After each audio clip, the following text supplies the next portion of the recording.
कहानी की शुरुआत में हम बीमस नाम के एक लालची और चालाक सेल्समैन को देखते हैं। बीमस जानवरों को पकड़कर उनकी नीलामी किया करता है। एक दिन वह गांव वालों से कहता है, फसल बोने के दिन शुरू हो चुके हैं और तुम्हारे जो जानवर हैं वो बेअक्ल, कमजोर और बिल्कुल नाकारा है। लेकिन घबराओ मत, क्योंकि आज मैं तुम्हारे लिए एक ऐसी चीज लेकर आया हूँ जो तुम्हारी जिंदगी आसान बना देगी। इतना कहकर बीमस सबके सामने अपने साथ लाए हुए थॉरिफेंट प्रजाति के जानवरों को दिखाता है। इन जानवरों की सबसे हैरान कर देने वाली खासियत यह होती है कि ये इंसानों की तरह बात कर सकते थे। बीमस गर्व से कहता है, ये जानवर बेहद ताकतवर हैं और खेतों में तुम्हारे लिए किसी इंसान से कम काम नहीं करेंगे। जैसे ही गांव वाले देखते हैं कि ये जानवर सच में इंसानों की तरह बोल रहे हैं, सब हैरानी और लालच से भर जाते हैं और तभी नीलामी शुरू हो जाती है। बीमस सबसे पहले एक छोटे से थॉरिफेंट को $800 में एक किसान साइमन को बेच देता है। उस थॉरिफेंट का नाम था मोस्ली। मोस्ली को जबरदस्ती पकड़कर वहां से ले जाया जाता है। उसकी आंखों में आंसू होते हैं, दिल डर और उदासी से भरा हुआ। वह अपनी माँ को आवाज देता है, लेकिन वो कुछ नहीं कर पाती और यहीं मोस्ली का बचपन वहीं छूट जाता है। अब कहानी हमें 25 साल आगे ले जाती है। मोस्ली अब बड़ा हो चुका है। उसकी एक पत्नी है बेला और एक प्यारा सा बेटा रू। हर रोज की तरह मोस्ली सुबह सुबह उठता है, अपना हल तैयार करता है और अपने मालिक साइमन को जगाता है। फिर वह खेत जोतने में लग जाता है। पूरा दिन बिना रुके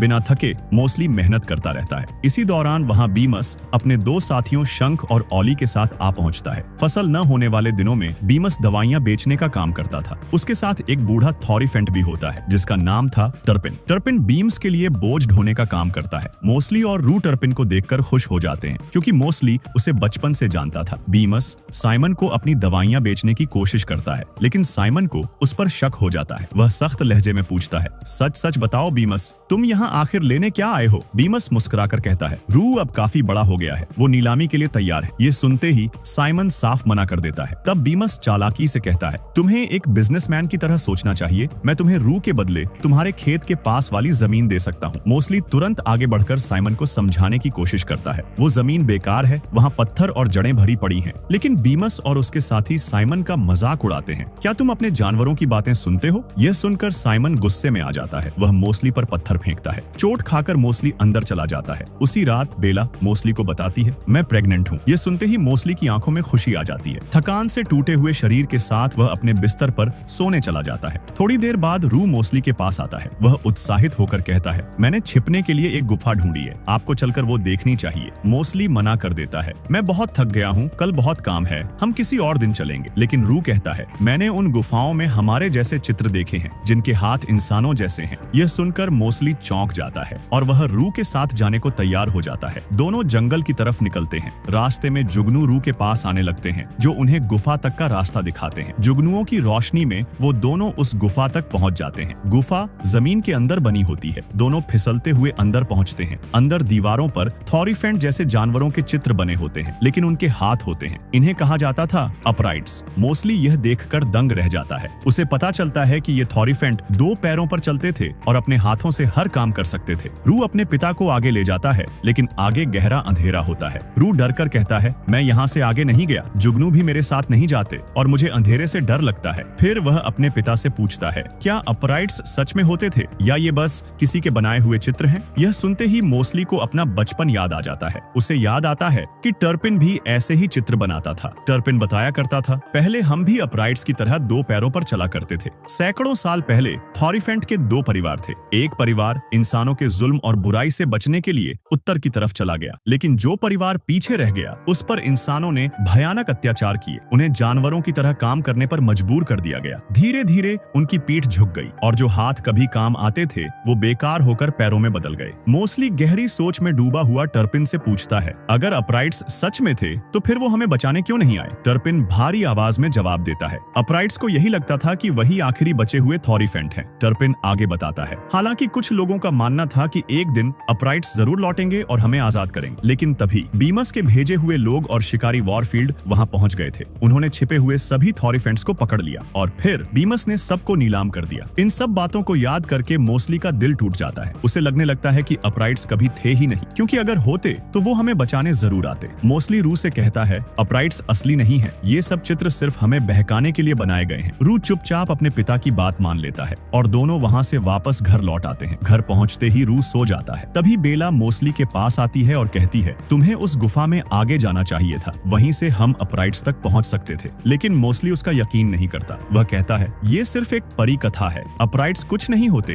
तभी बाहर से बीमस की आवाज आती है। वो साइमन को रू को बेचने के लिए मना रहा होता है। आखिरकार साइमन मान जाता है। वो पास वाली जमीन के बदले रू को बेचने के लिए तैयार हो जाता है, लेकिन एक शर्त रखता है, जैसे ही दूसरा बछड़ा पैदा होगा तुम रू को ले जा सकते हो। ये सुनते ही मोस्टली और बेला दोनों डर जाते हैं। बेला कांपती आवाज में कहती है, हमारे पास अब कोई रास्ता नहीं बचा, तुम्हें अपराइट्स तक जाना ही होगा, वही हमें और हमारे बेटे को बचा सकते हैं। लेकिन मोस्टली फिर भी मना कर देता है, मैं सुबह साइमन से बात करूंगा। अगली सुबह साइमन अपने नए खेत को जोतने के लिए हल चलवाता है, लेकिन जमीन पूरी तरह से बेकार निकलती है। फिर भी साइमन को लगता है कि मोस्टली नाटक कर रहा है। गुस्से में वह मोस्टली को बुरी तरह कोड़े मारता है। दर्द से कराहता हुआ मोस्टली पूरी ताकत लगाकर हल खींचने की कोशिश करता है, लेकिन तभी हल टूट जाता है और मोस्टली दूर जाकर गिर पड़ता है। अब साइमन को समझ आ जाता है कि वो जमीन सच में बेकार थी। वह बीमस पर भड़क जाता है और उसे खरी खोटी सुनाता है। इस सब को देखकर मोस्टली के अंदर एक आग जल उठती है। वो समझ जाता है, चाहे हम इंसानों के कितने ही वफादार क्यों न बन जाए, वो हमें हमेशा गुलाम ही समझेंगे। और तभी मोस्टली एक बड़ा फैसला करता है। वह तय करता है, मैं अपराइट्स को ढूंढूंगा और अपने परिवार को इंसानों से आजाद करवाऊंगा। रू अपने पिता के पास आता है, मैं अपराइट्स को ढूंढने जा रहा हूँ। जब तक मैं वापस न आऊं, तुम एक पापा की तरह अपनी माँ का ख्याल रखना और घर के सारे काम करना। रू भारी दिल से उसकी बात मान लेता है। मोस्टली पूरी रफ्तार से गुफा की तरफ दौड़ पड़ता है। साइमन और बीमस उसका पीछा करते हैं, लेकिन वो उसे पकड़ नहीं पाते। मोस्टली एक बड़ी चट्टान के नीचे छिप जाता है। गुस्से से पागल साइमन सीधे बेला के पास जाकर पूछता है, वो कहाँ गया? लेकिन बेला कुछ नहीं बताती। गुस्से में साइमन घर के गेट पर ताला लगा देता है ताकि वो बाहर न जा सके। बीमस कहता है, मैं मोस्टली को वापस ला सकता हूँ, लेकिन इसके लिए तुम्हें कीमत चुकानी होगी। साइमन उसकी बात अनसुनी कर देता है और गुस्से में वहाँ से चला जाता है। शंख बीमस से कहता है, अब हमें यहाँ से निकलना चाहिए। बीमस ठंडी मुस्कान के साथ कहता है, आज जा रहे हैं लेकिन कल वापस आएंगे, क्योंकि अब हम वॉरफील्ड को लेने जा रहे हैं। वो थॉरीफेंट्स को पकड़ने में सबसे माहिर शिकारी है। बीमस वॉरफील्ड के गांव पहुंचता है। गांव वाले बीमस पर गुस्सा होते हैं क्योंकि उसने उन्हें नकली दवाइयां बेची थी, लेकिन बीमस किसी की नहीं सुनता।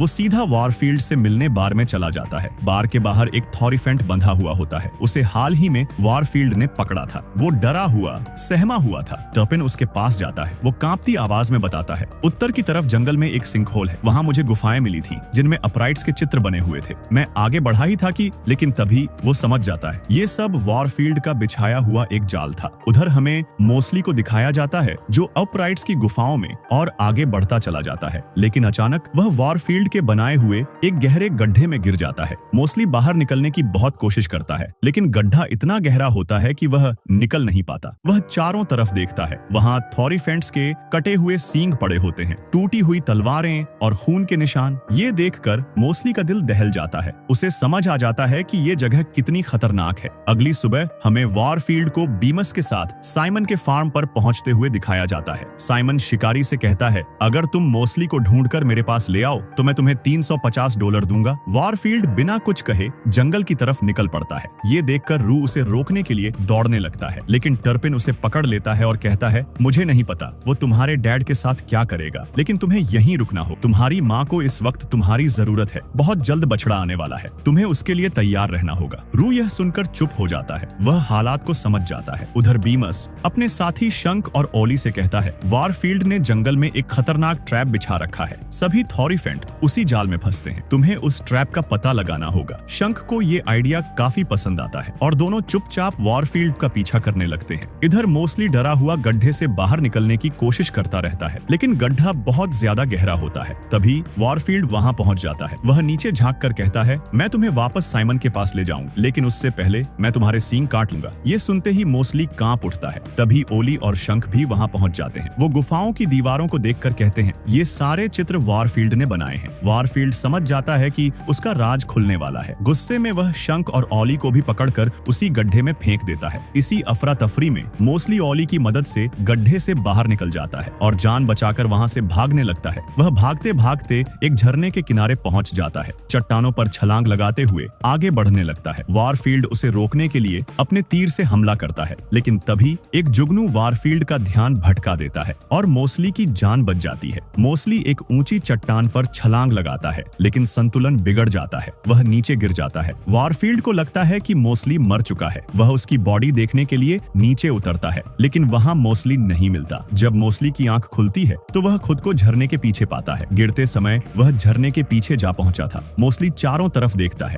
और तभी उसकी नजर 3 थॉरीफेंट्स पर पड़ती है। उनके नाम थे वार्नी, डीवर और गेलीन। वो तीनों 2 पैरों पर चल रहे थे। ये देखकर मोस्टली की आंखों में आंसू आ जाते हैं। अब उसे यकीन हो जाता है अपराइट्स सच में मौजूद हैं। गेलीन एक बहुत बूढ़ा अपराइट होता है। उसकी यादें धुंधली पड़ चुकी होती हैं। वह अक्सर बच्चों जैसा व्यवहार करता है, लेकिन उसके भीतर एक भूला हुआ इतिहास अब भी जिंदा होता है। जब वार्नी और डीवर मोस्टली को देखते हैं तो पहले उन्हें लगता है कि वो कोई दुश्मन है। दोनों सतर्क हो जाते हैं। मोस्टली जल्दी से कहता है, मैं दुश्मन नहीं हूँ, मैं भी एक थॉरीफेंट हूँ। वार्नी हैरानी से पूछता है, अगर तुम थॉरीफेंट हो तो तुमने कपड़े क्यों नहीं पहने और तुम इतने झुके हुए क्यों हो? लेकिन डीवर मोस्टली के 4 पैरों को देखकर तुरंत समझ जाता है, ये हम जैसा नहीं है, ये दूसरी फैमिली से है। तीनों एक साथ बैठते हैं और बात करना शुरू करते हैं। मोस्टली गेलीन के बारे में पूछता है। वार्नी बताता है वो बहुत बूढ़ा हो चुका है, उसकी याददाश्त कमजोर हो गई है, लेकिन वो अपने उन दोस्तों को आज भी याद करता है जो इन दीवारों पर बने चित्रों में हैं। वार्नी आगे बताता है, शुरुआत में अपराइट्स ने इंसानों से बचने के लिए उत्तर की तरफ प्रस्थान किया था। गेलीन भी उन्हीं में से एक था। असल में वही हमें यहाँ लेकर आया। उसके पास जुगनुओं से जुड़ी एक खास पावर है और वही पावर हमें यहाँ खींच लाई। ये सुनकर मोस्टली खुशी से भर जाता है। वो कहता है, जुगनू ही मुझे भी यहाँ लेकर आए थे। डीवर भावुक होकर कहता है, हमें लगा था कि थॉरीफेंट की दूसरी फैमिली को इंसानों ने मार दिया होगा। मोस्टली सिर झुकाकर जवाब देता है, ऐसा नहीं हुआ। जब हमारे पूर्वज चले गए थे तब हम पीछे रह गए और इंसानों के लिए काम करते करते हम इसी रूप में बदल गए। लेकिन अब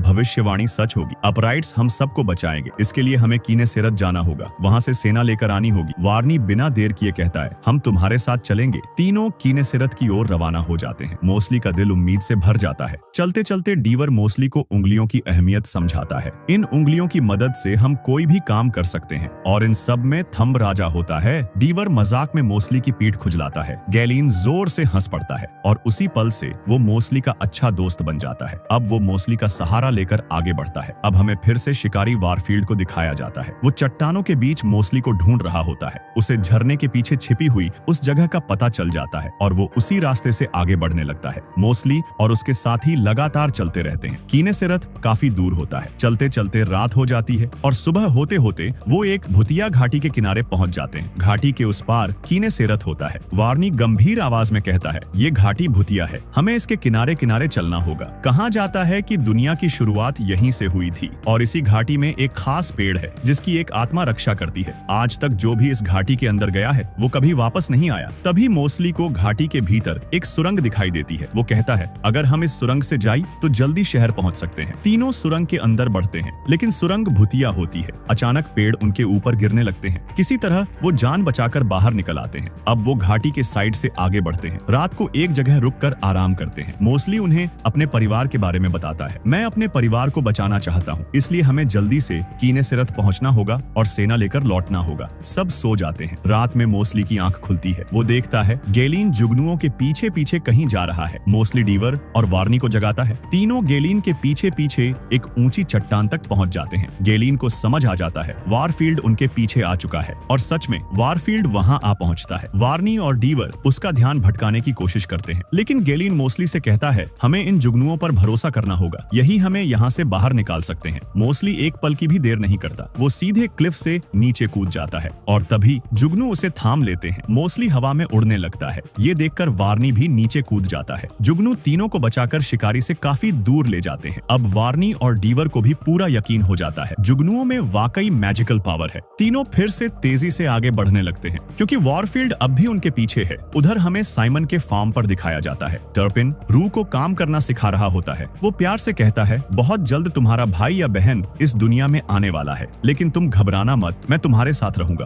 तभी बीमस के पास एक आदमी आकर खबर देता है, कोई तुम्हारे पुराने थॉरीफेंट को खरीदना चाहता है। ये सुनते ही बीमस की आंखें चमक उठती हैं। वो तुरंत टर्पिन को चलने को कहता है। ये देखकर रू बहुत उदास हो जाता है। वो टर्पिन से कहता है, आपने कहा था कि आप हमारे साथ रहेंगे। टर्पिन भारी दिल से जवाब देता है, मुझे जाना होगा, लेकिन तुम अपनी माँ का ख्याल रखना जब तक तुम्हारे डैड वापस नहीं आ जाते। बीमस टर्पिन को लेकर वहाँ से निकल जाता है। जाते जाते वो साइमन से कहता है, हमारी डील के मुताबिक मैं जल्द ही रू को लेने आऊंगा। उधर मोस्टली और उसके साथी कीने सेरत के बहुत करीब पहुंच जाते हैं। कीने सेरत शहर को देखकर मोस्टली बेहद खुश हो जाता है। शहर बेहद खूबसूरत होता है। वार्नी मोस्टली को सच बताने की कोशिश करता है, लेकिन मोस्टली उसकी बात सुनता ही नहीं। खुशी में वो शहर के अंदर चला जाता है। वहाँ के थॉरीफेंट्स को देखकर मोस्टली की आंखें चमक उठती हैं। वो देखता है सब घरों में रहते हैं, आजाद हैं, लेकिन तभी एक सच्चाई सामने आती है। वहाँ कोई आर्मी नहीं होती और वहाँ के सारे थॉरिफेंट बहुत बूढ़े हो चुके होते हैं। वार्नी शर्मिंदा होकर कहता है, मुझे माफ कर दो, हमने तुमसे झूठ बोला था। कीने सेरत में कोई आर्मी नहीं है, मैं तुम्हें सब बताने वाला था। मोस्टली टूटे हुए लहजे में पूछता है, तुमने मुझसे झूठ क्यों बोला? वार्नी जवाब देता है, क्योंकि हम मर रहे हैं। पिछले 100 सालों से यहाँ कोई बच्चा पैदा नहीं हुआ। बहुत जल्द हम में से कोई भी जिंदा नहीं बचेगा। लेकिन हमें इस बात का दुख नहीं है। दुख इस बात का है कि इंसान हमें कमजोर समझते हैं और तुम भी खुद को कम आंकते हो। इसीलिए तुम इंसानों का सामना नहीं कर पाए और उन्होंने तुम्हें अपना पालतू बना लिया। लेकिन अब ऐसा नहीं होगा। अब हम तुम्हारे साथ हैं और हम मिलकर तुम्हारे परिवार को बचाएं। मोस्टली पूरी तरह हिम्मत हार चुका होता है। वो कहता है, मैं अपने परिवार के पास वापस जा रहा हूँ। मुझे नहीं लगता कि हम इंसानों का सामना कर पाएंगे। तभी वार्नी कहता है, हमें रानी से बात करनी चाहिए। मोस्टली कुछ सोचकर मान जाता है। रात को महल में एक सभा बुलाई जाती है। मोस्टली देखता है महल उसी भूतिया घाटी के सामने बना होता है। वार्नी बताता है, ये शहर हमारे पूर्वजों ने बनाया था, लेकिन बाद में एक शाप लगा जिससे ये घाटी भूतिया बन गई और यहाँ उगने वाले फल गायब हो गए। रानी मोस्टली से कहती है, हमें नहीं पता था कि हमारा एक परिवार सालों से इंसानों के जुल्म सह रहा है, वरना हम तुम्हें बचाने जरूर आते। लेकिन अब भी देर नहीं हुई है, हम सब तुम्हारे साथ हैं। सभी थॉरिफेंट अपने बनाए हुए हथियार बाहर निकाल लेते हैं। वो सब मोस्टली के परिवार को बचाने के लिए तैयार होते हैं। तभी एक गार्ड आकर खबर देता है, शिकारी आ गया है। सभी गेट की तरफ दौड़ते हैं। वो सब मोस्टली का साथ देने के लिए शिकारी पर हमला करते हैं, लेकिन वो सब बहुत बूढ़े होते हैं। उनके वार का शिकारी पर कोई असर नहीं होता। शिकारी अपने तीर से गैलीन को घायल कर देता है। ये देखकर सब डर जाते हैं। मोस्टली गैलीन को लेकर महल के अंदर चला जाता है, लेकिन गैलीन दम तोड़ देता है। मोस्टली टूट जाता है क्योंकि गैलीन उसका बहुत अच्छा दोस्त बन चुका होता है। गुस्से में मोस्टली शिकारी पर हमला करने निकल पड़ता है। तुम्हें वहां जाने की जरूरत नहीं है, हम उसे रोक लेंगे। मोस्टली कहता है, तुम सब बहुत बूढ़े हो चुके हो, वो तुम सबको मार देगा और तुम सब मेरा परिवार हो, मैं तुम्हें मरने नहीं दे सकता। तभी मोस्टली को जुगनू दिखाई देते हैं और उसे एक आइडिया आता है। वो सोचता है, मुझे शिकारी को भूतिया घाटी में ले जाना होगा, वहीं उसे फंसाया जा सकता है। डीवर घबराकर कहता है, तुम ऐसा नहीं कर सकते। अगर तुम घाटी में गए तो खुद भी फंस जाओगे या मर जाओगे। मोस्टली कहता है, मुझे ये करना ही हो। रानी आगे बढ़कर कहती है, जब तुम घाटी में जाओगे तो तुम्हें एक जीवित वृक्ष दिखाई देगा। अगर वो पेड़ तुम्हें मिल जाए तो उसका फल खा लेना, उससे तुम भी एक अपराइट बन जाओ। उधर हमें बेला को दिखाया जाता है। उसकी प्रसव पीड़ा शुरू हो चुकी होती है। दर्द से कराहती हुई वो रू से कहती है, जल्दी साइमन को बुलाकर लाओ, मुझे उसकी मदद चाहिए। रू डरते डरते साइमन के पास जाता है। वो हिम्मत जुटाकर उसे जगाता है और कहता है, मेरी माँ को आपकी जरूरत है। ये सुनकर साइमन भी पिघल जाता है। वो बेला की मदद करने चला जाता है। किनेसेरत में वॉरफील्ड गेट तोड़कर शहर के अंदर घुस चुका होता है। मोस्टली जानबूझकर उसे अपने पीछे आने के लिए उकसाता है। वॉरफील्ड उसके पीछे पीछे एक बड़े से बाग में पहुंच जाता है, जहाँ चारों तरफ ऊंचे ऊंचे पेड़ होते हैं। मोस्टली को जुगनू दिखाई देते हैं। वो उनके पीछे बढ़ता है और तभी उसकी नजर जादुई पेड़ पर पड़ती है। वॉरफील्ड उसे रोकने की कोशिश करता है। वो मोस्टली पर तीर से हमला करता है। मोस्टली घायल हो जाता है, लेकिन हार नहीं मानता। अब उसे यकीन हो चुका होता है वो शिकारी का सामना कर सकता है। मोस्टली और वॉरफील्ड के बीच जबरदस्त लड़ाई होती है। वॉरफील्ड मोस्टली को पकड़ने की कोशिश करता है, लेकिन मोस्टली पूरी ताकत से उसे मारता है। मोस्टली जादुई पेड़ की तरफ बढ़ने लगता है ताकि उसका फल खा सके, लेकिन वॉरफील्ड एक बार फिर तीर से हमला करता है। मोस्टली गंभीर रूप से घायल हो जाता है। फिर भी वो आगे बढ़ता है, लेकिन तभी जादुई पेड़ वहां से गायब हो जाता है। मोस्टली अब लगभग टूट चुका होता है। वॉरफील्ड उसे पूरी तरह खत्म करने ही वाला होता है कि तभी उस बाघ की जादुई आत्मा प्रकट होती है। इसे कहा जाता है गार्जियन। गार्जियन वॉरफील्ड को रोक लेता है और उसे जोर से मारकर दूर फेंक देता है। फिर वो आत्मा मोस्टली को उठाती है और वहां से गायब हो जाती है। वॉरफील्ड उसी भूतिया घाटी में फंस जाता है, क्योंकि वो घाटी एक बुलबुलियां होती है जहां से कोई भी बाहर नहीं निकल सकता। किनेसेरत में सभी को लगता है कि मोस्टली मर गया है, लेकिन तभी वही आत्मा मोस्टली को शहर के बीच ले आती है। अब मोस्टली समझ जाता है ये आत्मा हमेशा उसके साथ थी। गार्जियन मोस्टली से पूछती है, तुम क्या चाहते हो? मोस्टली आंखों में आंसू लिए कहता है, मैं अपने परिवार को आजाद करवाना चाहता हूँ। गार्जियन मुस्कुराती है और मोस्टली को जादुई फल देती है। उधर आज वो दिन होता है जब बीमस रू को नीलामी के लिए ले जाने वाला होता है, क्योंकि बेला की बेटी रोजी पैदा हो चुकी होती है। बेला दुखी होती है। रू अपनी छोटी बहन से कहता है, माँ का ख्याल रखना। बीमस रू को लेकर वहाँ से जाने लगता है और तभी बेला की नजर एक विशालकाय अपराइट पर पड़ती है जो उनकी तरफ आ रहा होता है। वो और कोई नहीं मोस्टली होता है। बेला खुशी से रो पड़ती है। मोस्टली का शरीर अब पहले से काफी बड़ा और ताकतवर होता है। मोस्टली साइमन से कहता है, मैं अपने परिवार को लेने आया हूँ। गुस्से में साइमन मोस्टली पर कोड़े से हमला करता है, लेकिन मोस्टली उसका हाथ पकड़ लेता है और उसे दूर फेंक देता है। फिर मोस्टली अपने परिवार से मिलता है और उन्हें भी जादुई फल खिलाता है। जैसे ही वो फल खाते हैं, बेला, रू और रोजी तीनों अपराइट्स में तब्दील हो जाते हैं। अब सब आजाद होते हैं। खुश होते हैं और एक साथ कीने सिरत की तरफ निकल जाते हैं। अगर आपको भी लगता है कि परिवार के लिए लड़ी गई लड़ाई सबसे बड़ी जंग होती है तो इस वीडियो को लाइक जरूर करें, इसे शेयर करें ताकि हर कोई समझ सके कि उम्मीद कभी मरती नहीं।